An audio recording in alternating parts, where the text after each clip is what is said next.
देखिए, किसी भी ऑर्गेनाइजेशन में काम करने के लिए हमें उस संस्था का जो ओनर है उसके विषय में ठीक-ठीक जानकारी होती है और उस व्यक्ति ने उस संस्था में जो नियम कानून कायदे बनाए हैं वो पता होते हैं। तो उस संस्था में रहने से हमें बहुत अधिक लाभ होता है और हम सुखी रहते हैं।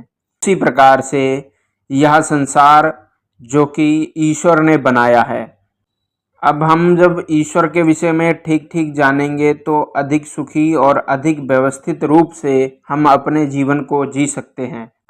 देखिए, पहला कि ईश्वर कहते किसको हैं? जिसके गुण, कर्म और स्वभाव सत्य हैं, अर्थात कभी परिवर्तित नहीं होते। जैसे एक जैसे नियमों में जो रहता है, एक ही प्रकार से सभी के साथ न्याय करता है, एक ही प्रकार से सृष्टि की रचना करता है, वह ईश्वर है। अगर कोई बदल बदल के कार्य कर रहा है, अर्थात कि अपडेट करके कार्य कर रहा है, तो वह पूर्ण नहीं है, क्योंकि जो पूर्ण व्यक्ति होता है वह एक बार में ही ठीक काम कर देता है। जैसे एक लेखक अपनी दूसरी जो पुस्तक होती है वो अपडेट करके लिखता है, किंतु ईश्वर ऐसा नहीं करता। दूसरा ईश्वर का गुण है कि वह चेतन मात्र है। संसार में जो सभी प्राकृतिक क्रियाएं हो रही हैं उनका मूल ईश्वर ही है। तीसरा, ईश्वर एक है, क्योंकि अनेक ईश्वर होने से उनमें परस्पर मतभेद होगा। चौथा जो ईश्वर का गुण है वह है अद्वितीय। जैसे ईश्वर के समान कोई भी नहीं, ईश्वर के जैसा कोई नहीं। पांचवा, ईश्वर सर्वशक्तिमान है, अर्थात सृष्टि की रचना आदि करने में किसी की सहायता नहीं लेता। ईश्वर ने जो कर्म स्वयं के लिए निर्धारित कर रखे हैं उनको करने के लिए वह कभी किसी की भी सहायता नहीं लेता। छठा गुण ईश्वर का है निराकार। जो सर्वव्यापक है वही निराकार होगा। सर्वव्यापक का अर्थ यहाँ पर यह है कि जिसकी गतिविधि सर्वत्र है, अर्थात सृष्टि सब जगह है, इसलिए ईश्वर भी सब जगह है। आठवां, ईश्वर अनादि, अर्थात उसकी कभी भी उत्पत्ति नहीं हुई।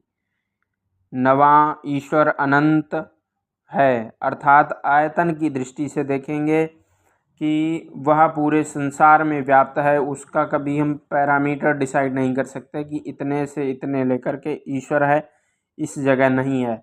अर्थात आयतन की दृष्टि से भी ईश्वर अनंत है और समय की दृष्टि से भी ईश्वर अनंत है।